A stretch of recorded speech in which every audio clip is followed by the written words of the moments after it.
মানবতার সেবায় নিবেদিত এক নাম, ডাক্তার মুস্তাফা হাজেরা ফাউন্ডেশন। প্রতি বছরের মতো এবারও আমরা এসেছি শীতের রুক্ষতা মুছে দিয়ে ভালোবাসার উষ্ণতা ছড়িয়ে দিতে।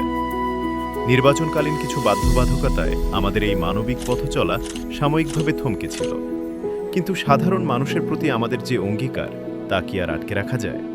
তাই তো আমরা আবার ফিরেছি আপনার ঠিক পাশের মানুষটি হয়ে। এই মহতী প্রোগ্রামটি অনুষ্ঠিত হয় ফাউন্ডেশনের চেয়ারম্যান ক্যাপ্টেন AKM গোলাম কিবরিয়া, প্রতিষ্ঠাতা ও উপদেষ্টা জনাব গোলাম মাওলা, প্রতিষ্ঠাতা ও উপদেষ্টা জনাব গোলাম মর্তুজা এবং প্রতিষ্ঠাতা ও উপদেষ্টা জনাব জহিরুল ইসলামের সার্বিক দিক নির্দেশনায়।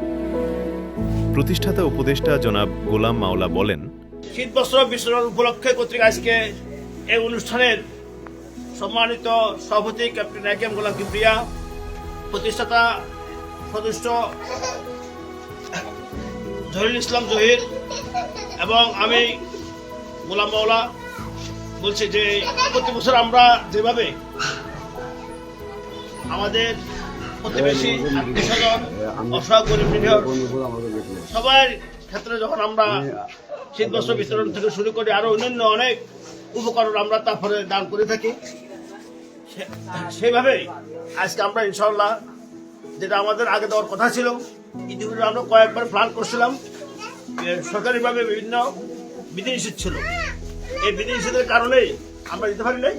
এই কারণে আমরা আপনাদের কাছে দুঃখিত প্রকাশ করছি। তো আজকে আমরা প্রতি বছরও নাই, এবারও ইনশাআল্লাহ আমরা শুরু করছি। ফাউন্ডেশনের চেয়ারম্যান এবং প্রতিষ্ঠাতা ও উপদেষ্টাবৃন্দদের আন্তরিক দিক নির্দেশনা ও মানবিক হৃদয়ের ছোঁয়ায় এ কার্যক্রম আরও মহিমান্বিত হয়ে উঠেছে। শীতের কষ্ট ভাগাভাগি করে নেওয়াই আমাদের লক্ষ্য। একটি কম্বল শুধু কাপড় নয়, এটি এক টুকরো ভালোবাসা, একটি নিরাপত্তার আশ্বাস, একটি উষ্ণ মানবিক স্পর্শ। আসুন আমরা সবাই মানবতার এই কাফেলায় সামিল হই, ফাউন্ডেশনের হাত ধরে গড়ে তুলি এক মানবিক মহাবিশ্ব।